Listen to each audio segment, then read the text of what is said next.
কালি অসমৰ মুখ্যমন্ত্ৰী ডক্টৰ হিমন্ত বিশ্ব শৰ্মা ডাঙৰীয়াই হাৰিয়ানাৰ এখন নিৰ্বাচনী সভাত তেখেতে এই কথাটো ঘোষণা কৰিলে যে অসমৰ 600খন মাদ্ৰাছা বন্ধ কৰা হৈছে আৰু বাকী মাদ্ৰাছাবিলাকো বন্ধ কৰি দিয়া হ'ব। মই এই কথাটোৰ প্ৰতিবাদ কৰিছোঁ, কাৰণ মুখ্যমন্ত্ৰীয়ে এই কথাটো জানি ৰখা উচিত যে পৃথিৱীৰ বুকুত ইছলাম ধৰ্মই একমাত্ৰ ধৰ্ম, যি ধৰ্মত মানুহে পেচাব পায়খানাৰ পৰা আৰম্ভ কৰি ৰাষ্ট্ৰ পৰিচালনালৈকে থকা খোৱা উঠা বহা, মানুহৰ লগত চাল চলন, ব্যৱসায় বাণিজ্য, চাকৰি, তাৰপিছত বিভিন্ন ধৰণৰ মানুহৰ জীৱনৰ প্ৰত্যেকটো পদক্ষেপত কি কাম কেনেকৈ কৰিব লাগিব, কেনেকৈ উঠিব লাগিব, কেনেকৈ বহিব লাগে, কেনেকৈ কথা পাতিব লাগে, বিয়া বাৰু প্ৰত্যেকটো কথাত কোৰআন হাদিছৰ ধৰ্মীয় নিৰ্দেশনা আছে। মানুহৰ নিজৰ ইচ্ছামতে একো কৰিব নোৱাৰে। প্ৰত্যেকটো কথা ধৰ্মীয় বিধি নিষেধ তাত দিয়া আছে। একমাত্ৰ ধৰ্ম ইছলাম। গতিকে এই ধৰ্মৰ এই নীতি নিয়মবিলাক কোৰআন হাদিছৰ আলোকত প্ৰত্যেকটো কথা মানুহে কেনেকৈ জীৱন ধাৰণ কৰিব, কেনেকৈ সমাজত শান্তি শৃংখলা আহিব, এই সকলোবিলাক কথা মাদ্ৰাছাত শিক্ষা দিয়া হয়। আৰু সমাজৰ পৰা 2-4জন লোক, তেওঁলোক আলিম হিচাপে শিক্ষিত হৈ আহি বাকী মানুহক এই কথাবিলাক জনায় আৰু বাকী মানুহসকলে আলিমসকলৰ পৰা শিকি বুজি লয়। কোনটো কাম কেনেকৈ কৰিব লাগে, ধৰ্মীয় ৰীতি নীতিবিলাক তেওঁলোকে আলিমৰ পৰা শিকি লয়। গতিকে মাদ্ৰাছাটো অপৰিহাৰ্য। ইছলাম ধৰ্মত মাদ্ৰাছা শিক্ষা আৰু ধৰ্মীয় শিক্ষাটো থাকিবই আৰু লাগিবই। আৰু এই যে মাদ্ৰাছা শিক্ষা আৰু কোৰআনৰ শিক্ষা বন্ধ কৰাৰ যিটো অপচেষ্টা, এইটো মুখ্যমন্ত্ৰী হিমন্ত বিশ্ব শৰ্মা প্ৰথম আৰম্ভ কৰা নাই। এইটো 1500 বছৰ পূৰ্বে যেতিয়া কোৰআন অৱতীৰ্ণ হৈছিল আমাৰ নবী হজৰত মুহাম্মদ সাল্লাল্লাহু আলাইহি ওয়াসাল্লামৰ ওপৰত, কোৰআন যেতিয়া নাজিল হৈছিল তেতিয়াই কিন্তু কোৰআনৰ শিক্ষা যাতে মানুহৰ ওচৰত যাব নোৱাৰে, কোৰআনৰ শিক্ষা বন্ধ কৰাৰ কাৰণে তেতিয়াই আবু জেহেল, উতবা, আবু লেহেব, সাইবা, তাৰপিছত ৱালিদ বিন মুগিৰা, এনেকুৱা যিসকল নেতৃস্থানীয় তাৰ কুৰাইশসকল আছিল, তেতিয়াই তেওঁলোকে কিন্তু এইটো সৰ্বাত্মক প্ৰচেষ্টা কৰিছিল যাতে এই কোৰআনৰ বাণীবিলাক মানুহৰ ওচৰলৈ যাব নোৱাৰে। আৰু সেইকাৰণে তেওঁলোকে কি কৰিছিল, আৰৱৰ প্ৰত্যেকজন মানুহৰ ওচৰত গৈ পেলাই কৈছিল যে মুহাম্মদ এজন পাগল হৈ গ'ল, তেওঁ যাদুকৰ, তেওঁৰ ওচৰত নাযাবা, তেওঁৰ কোৰআনৰ বাণী নুশুনিবা। আৰু আৰৱৰ বা অন্যান্য দেশৰ পৰা মক্কালৈ যিমান মানুহ আহিছিল, সেই মানুহসকলৰ ওচৰত আগতীয়াকৈ তেওঁলোকে গৈ পেলাই কৈছিল যে তোমালোকে ইয়াত মুহাম্মদ নামৰ এজন মানুহ আছে, তেওঁৰ ওচৰত নাযাবা, তেওঁৰ কথা নুশুনিবা, তেওঁ যাদুকৰ হয়, আৰু তোমালোকে কাণত আঙুলি দি ৰাখিবা তেওঁৰ ওচৰত গ'লে। কাৰণ এই কথাটো তেওঁলোকে জানিছিল যে যিজন মানুহে কোৰআনৰ কথাবিলাক শুনে তেওঁৱেই ইছলাম ধৰ্ম গ্ৰহণ কৰে।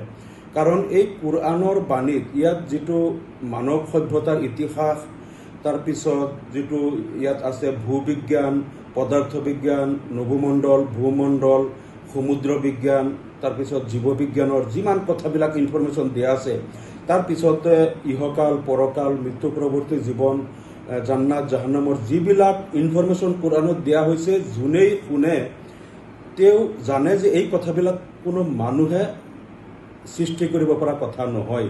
আৰু দ্বিতীয় কথাটো হ'ল যে কোৰআনৰ যিটো বাক্যশৈলী, বাক্যৰ গঠন প্ৰক্ৰিয়া আৰু যিটো ব্যাকৰণ শৈলী আৰু উচ্চ স্তৰৰ যিটো ভাষা ইয়াত ব্যৱহাৰ কৰা হৈছে, এই ভাষা আৰু এনেধৰণৰ বাক্যশৈলী, কথনশৈলী কোনো মানুহে, সাহিত্যিক কবিসকলে সৃষ্টি কৰাটো সম্ভৱপৰ নহয়।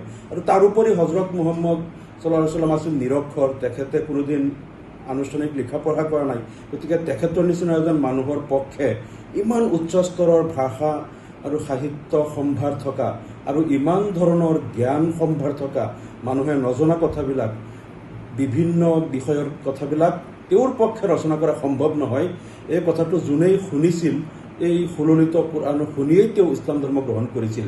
আৰু এই কথাটো যেতিয়া আবু জেহেল, উতবা, সাইবাহঁতে গম পালে যে কোৰআনৰ কথা যোনেই শুনে তেওঁৱেই ইছলাম ধৰ্ম গ্ৰহণ কৰে, সেইকাৰণে তেওঁলোকে সকলো মানুহক ওচৰত গৈ পেলাই কৈছিল যে তোমালোকে মুহাম্মদৰ কথা নুশুনিবা, তেওঁৰ ওচৰত নাযাবা। বাহিৰৰ মানুহবিলাকক যেতিয়া কৈছিল তোমালোকে এই মানুহজনৰ ওচৰত নাযাবা, কাণত আঙুলি দি ৰাখিবা, এই মানুহজনৰ ওচৰত যাওঁচোন, গৈ পেলাই শুনো তেওঁ কি কয়।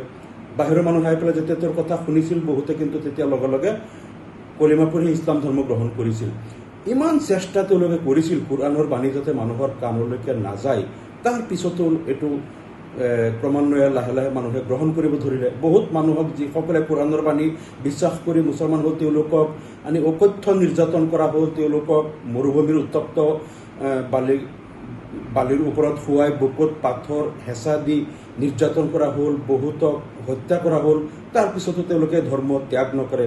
শেষত তেওঁলোকক আৰবৰ মক্কাৰ পৰা খেদি দিয়া হ'ল, মদিনালৈ গুচি গ'ল সকলোৱে। তাৰপিছতো এটা সময়ত পাৰস্য সাম্ৰাজ্য আৰু ৰোমান সাম্ৰাজ্য তেতিয়া বিশ্বৰ দুটা ছুপাৰ পাৱাৰ আছিল, আটাইতকৈ পৰাশক্তি আছিল। সেই দুটাও বহুত চেষ্টা কৰিলে, ইছলাম ধৰ্মৰ আগ্ৰাসন ৰোধ কৰিব নোৱাৰিলে। এটা সময়ত গৈ সমগ্ৰ মধ্যপ্ৰাচ্য, মধ্য এছিয়া, দক্ষিণ এছিয়া, তাৰপিছত আফ্ৰিকা আৰু পূব ইউৰোপৰ প্ৰায় 2/3 পৃথিৱীৰ বুকুত কিন্তু এই কোৰাণৰ বাণী গৈ পালে আৰু মানুহে ইছলাম গ্ৰহণ কৰিলে। গতিকে এই অপচেষ্টাটো 1500 বছৰ ধৰিয়েই চলি আছে, যাতে কোৰাণৰ বাণী কেনেকৈ বন্ধ কৰিব পাৰি, মানুহৰ ওচৰত যাতে নাযায়। এইটো আমাৰ মুখ্যমন্ত্ৰী হিমন্ত বিশ্ব শৰ্মা ডাঙৰীয়াই এতিয়াহে তেওঁ আৰম্ভ কৰিছে, কিন্তু 1500 বছৰেই এনেকুৱা হাজাৰ হাজাৰ নেতাই, হাজাৰ হাজাৰ লোকে অপচেষ্টা কৰি আছিল যাতে কোৰাণৰ শিক্ষাটো কেনেকৈ বন্ধ কৰিব পৰা যায়, যাতে মানুহৰ ওচৰত যাব নোৱাৰে। কিন্তু এইটো কোনেও বন্ধ কৰিব পৰা নাই। এই শাশ্বত সত্য যিটো আল্লাহৰ যিটো বাণী নিৰ্দেশনা, সেইটো গৈ পেলাই মানুহৰ কৰ্ণকুহৰত গৈ পাইছেই। আৰু আজিৰ দিনলৈকে প্ৰায় 200 কোটি মানুহে এই কোৰাণৰ বাণী গ্ৰহণ কৰি তেওঁলোক ইছলাম ধৰ্ম তেওঁলোকে গ্ৰহণ কৰি আজি মুছলমান হিচাপে পৃথিৱীত তেওঁলোকে জীৱন ধাৰণ কৰি আছে। গতিকে আমি এই কথাটো তেখেতক ক'ম যে এই অপচেষ্টা আপুনি নকৰিব, কাৰণ এইটো 1500 বছৰ আগৰ পৰাই বিশ্বৰ ছুপাৰ পাৱাৰবিলাকে বহুত চেষ্টা কৰিছে, কিন্তু কোৰাণৰ শিক্ষাটো বন্ধ কৰিব পৰা নাই আৰু মানুহৰ ওচৰত এই বাণীটো গৈ পাইছেই।